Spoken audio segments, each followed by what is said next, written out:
We're live at the DNC, and I'm joined by Sanders, Larry Sanders. Okay, yes, it is Bernie Sanders' brother. You might recognize him from that speech he gave. It wasn't really a speech more than just casting your lot for Bernie Sanders as part of the Democrats Abroad. I want to get back to that in a second.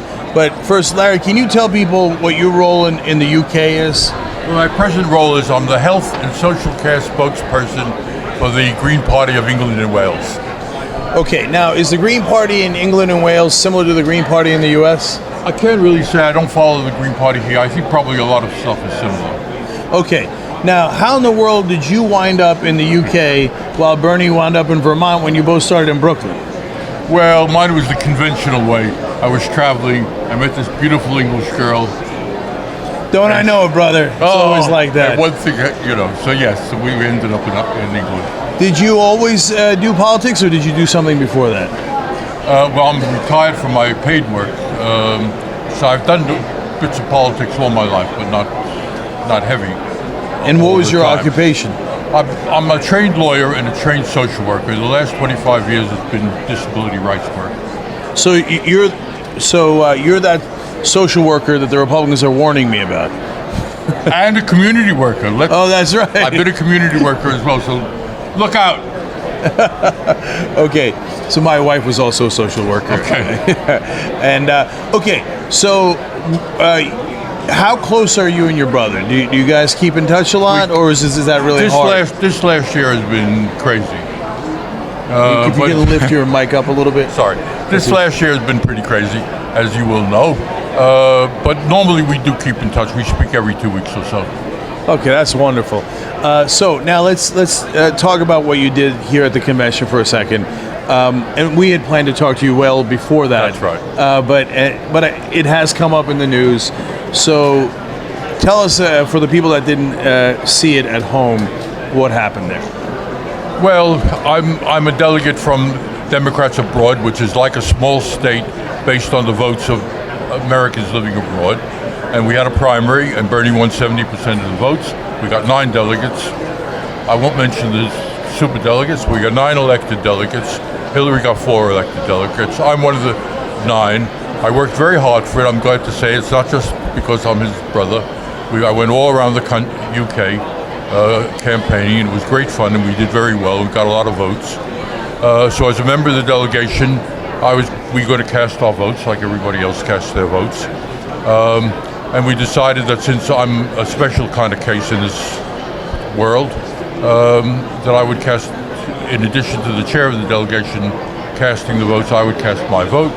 And I really thought I want to mention our parents. I didn't intend to cry. I don't intend to cry now. But I wanted to do that, and I did. And I said their names, and then I said how proud they would be of Bernard. And I cried, and people clapped. And I'd done that before on an interview, and I cried, and Bernard said, "That's very good, keep crying, it's good, you humanize me." He's a little nervous when I talk, because the words are not, he doesn't necessarily like the words. But anyhow, that's why is that? Because I don't always get it right. Well, look, I've only given one really disastrous interview, but otherwise.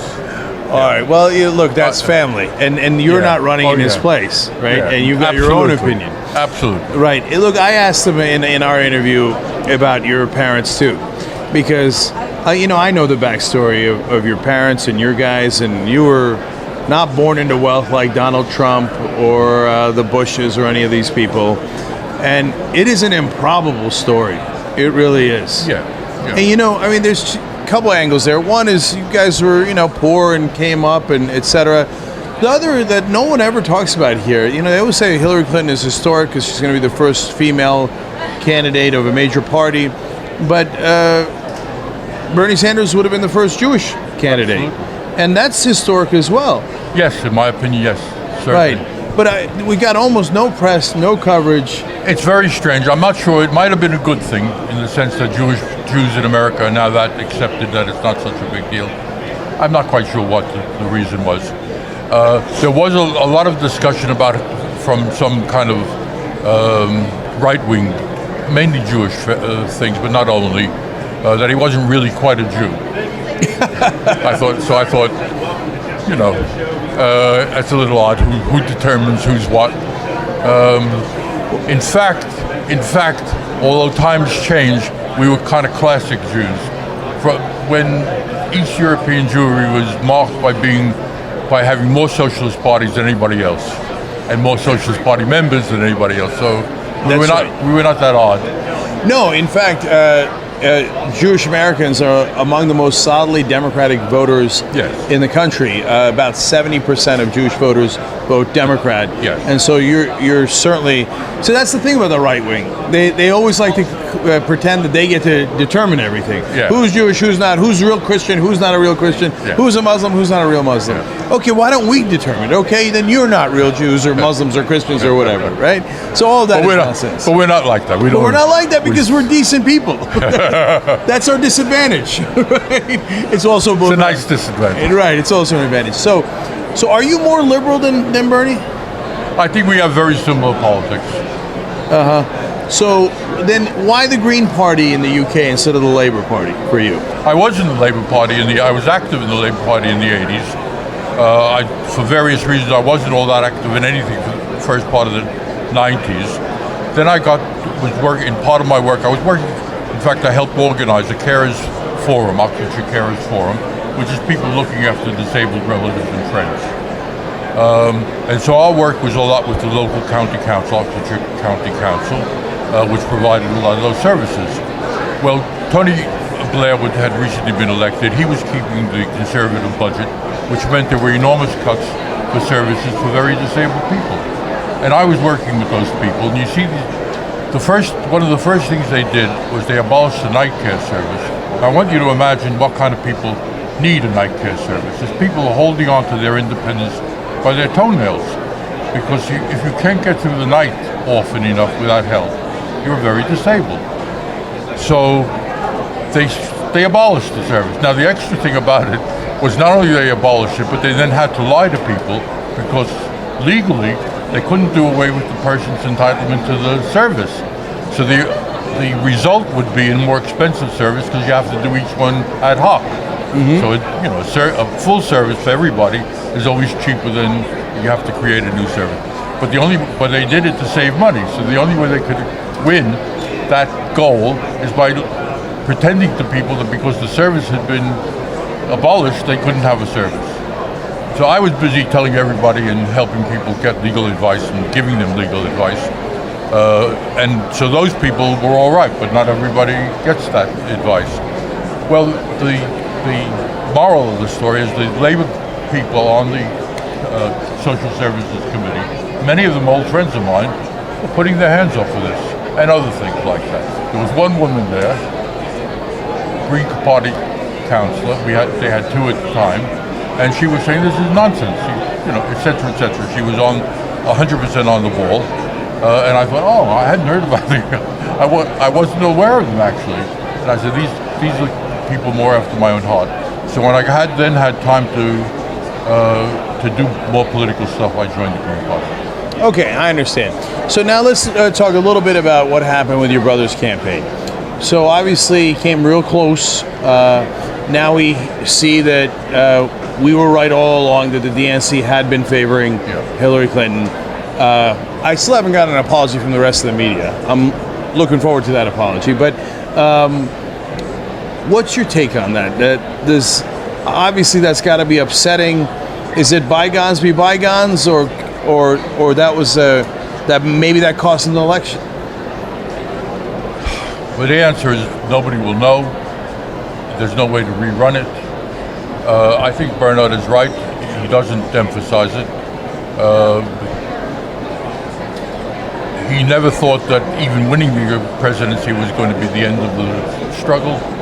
And I think he's focused. He's the most focused, disciplined person I've ever met, in addition to all his other great values. And he's in the work he does because he wants to make a difference. And at this stage, complaining about the past is not going to make the difference he wants to make. So, what do you think about the future?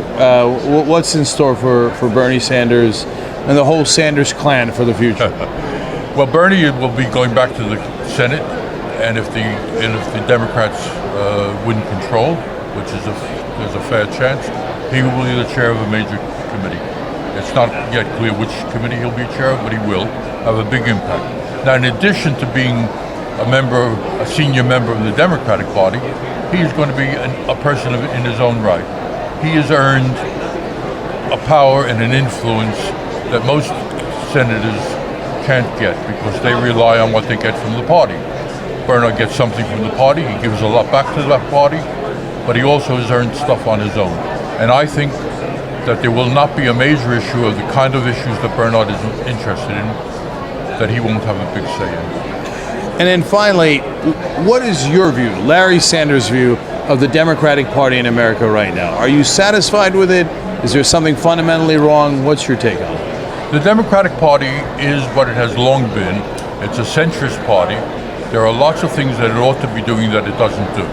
It has within it some marvelous people. It has within it a growing left-wing faction. It could get better. At the moment, it is what it is and what it has been, and what many other supposedly centre-left parties around Europe are as well.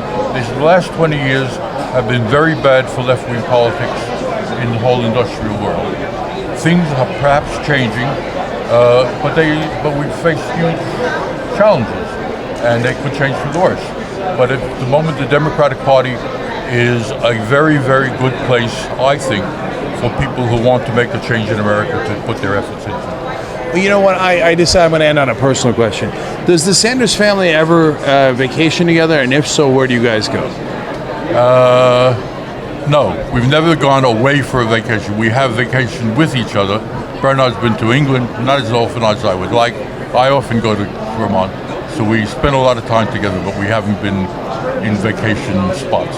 You guys got to take a cruise together. Oh, no. All right, Larry Sanders, thank you so much for joining us Thank you on very the Young much. Turks.